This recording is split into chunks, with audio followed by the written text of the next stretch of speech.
بسم اللہ الرحمن الرحیم۔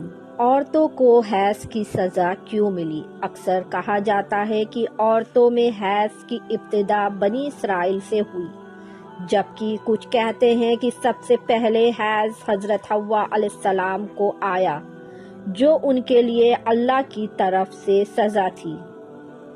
حیض ہم سب کی ماں حضرت حوا علیہ السلام کے لیے ایک سزا تھی، جبکہ ایسا ہرگز نہ تھا۔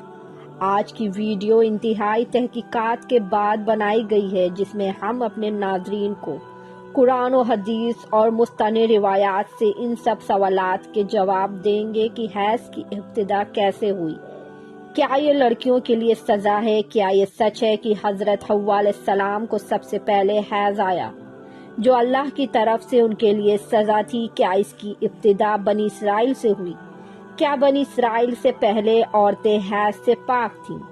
ابن خلدون، عبدالرزاق اور مسند اسحاق میں حضرت عبداللہ بن مسعود رضی اللہ تعالی عنہ اور حضرت اسما سے اس طرح روایات نقل کی گئی ہیں کہ بنی اسرائیل کی عورتوں کو یہ اجازت تھی کہ مردوں کے ساتھ مسجد میں جا کر نماز پڑھتی تھیں۔ مردوں اور عورتوں کے درمیان ایک پردہ لٹکایا جاتا تھا۔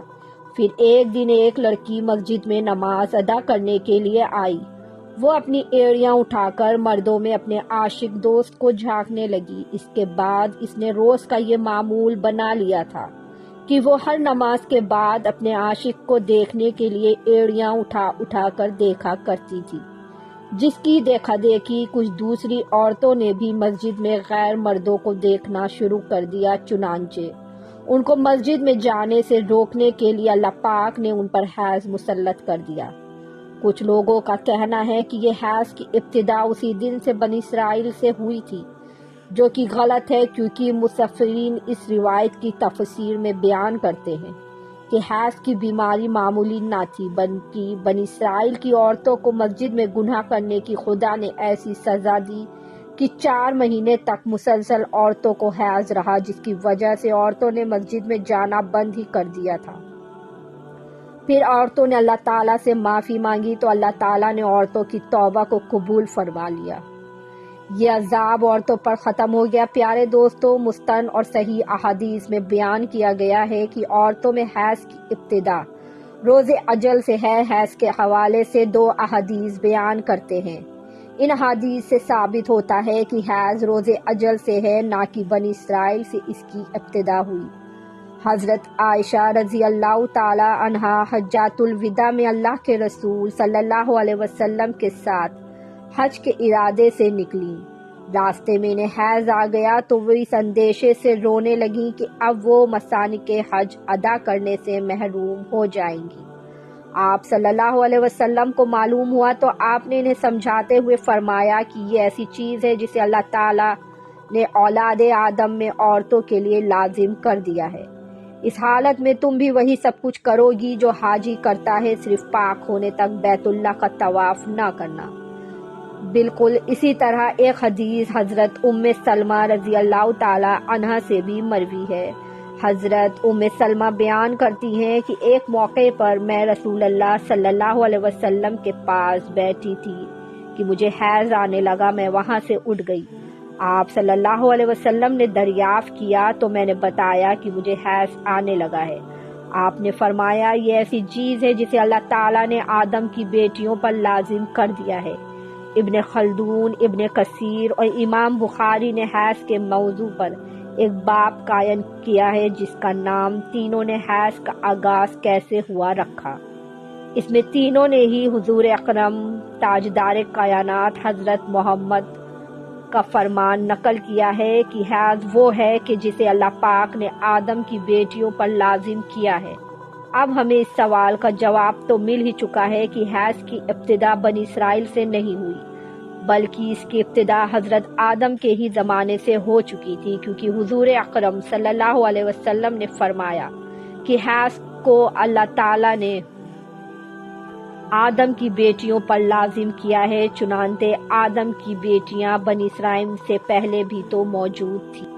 علامہ ابن حجر عسقلانی اور فتح الباری میں بھی یہی ثابت ہوا ہے کہ حیض ابتدائے تکلیف سے عورتوں کے مقدر میں لکھ دی گئی ہے۔ اب ان روایات میں روشنی ڈالتے ہیں جن میں یہ لکھا ہے کہ حیض کی ابتدا حضرت حوا سے ہوئی اور ایسا بطور سزا ہوا۔ امام طبری سورۃ البقر کی آیت نمبر 25 کی تفسیر میں حضرت عبد الرحمن بن زید کی یہ روایت نقل کرتے ہیں کہ حضرت حوا کو پہلے حیض نہیں آتا تھا، ان کی تخلیق پاکیزہ ہوئی تھی، یہاں تک کہ انہوں نے اللہ تعالیٰ کی نافرمانی کی اور ممنوعہ پھل کھایا جس سے ان کو جنت سے نکالا گیا، اور پھر ان کو حیض اور حمل کی سزا دی گئی، اور لکھتے ہیں کہ اللہ پاک نے تب فرمایا، میں نے تجھے پاکیزہ بنایا تھا لیکن تو نے میری نافرمانی کی، اس لیے اب میں تجھ سے خون جاری کر دوں گا۔ امام طبری کے علاوہ سب مفسرین نے اس روایت کو ناقابل قبول کہا ہے۔ حیض اصل میں ایک طبی آتی مظہر ہے جسے ہر مہینے عورت بلوغات سے سنیاس تک دوچار ہوتی ہے اور اس کی صحت کی علامت سمجھا جاتا ہے۔ اسی حیض کے خون سے ہی بچے کی پرورش کی جاتی ہے، یہ اللہ تعالیٰ کا نظام ہے۔ غیر حاملہ عورتوں کو اگر حیض نہ آئے تو ان کو بیماری کی علامت سمجھا جاتا ہے، یہ عورت کے لیے کوئی سزا نہیں ہے، اور نہ ہی یہ بات کسی روایت سے ثابت ہے کہ حیض عورت کے لیے سزا ہے، بلکہ یہ ایک ذمہ داری ہے جو اللہ پاک نے انسانیت کی تخلیق کے لیے عورتوں پر ڈالی ہے۔ اس لیے جو عورتیں اس ذمہ داری کو بخوبی نبھاتی ہیں وہ اجر و ثواب کی مستحق ہیں۔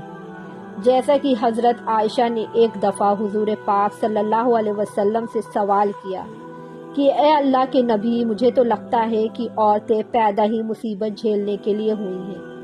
حضرت عائشہ کا اشارہ حیض کی تکلیف کی طرف تھا۔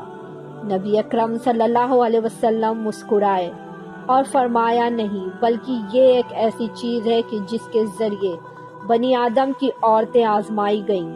اس حدیث شریف میں علامہ ابن حجر فتح الباری میں لکھتے ہیں کہ عورتوں کی تخلیق ہی اللہ پاک نے ایسے کی ہے کہ انہیں حیض آئے ان پر پہلے دن سے ہی لازم کر دیا گیا ہے۔ جو عورت اس پر صبر کرے گی تو وہ اجر کی حقدار ہوگی، اور جو اس کو مصیبت اور برائی سمجھے گی وہ اللہ تعالیٰ کی تکلیف میں عیب ڈھونڈے گی تو اللہ تعالیٰ کے گناہ کی مستحق ہوگی۔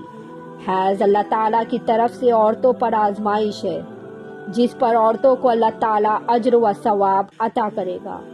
پیارے دوستو، امید کرتی ہوں کہ آپ کو یہ ویڈیو پسند آئے گی۔ مزید اسلامی واقعات کی ویڈیو کے لیے ہمارے چینل کو لازمی سبسکرائب کیجئے گا، ویڈیو کو لائک اور شیئر بھی کریے گا۔ انشاءاللہ ملتے ہیں اگلی ویڈیو کے ساتھ۔ اللہ حافظ۔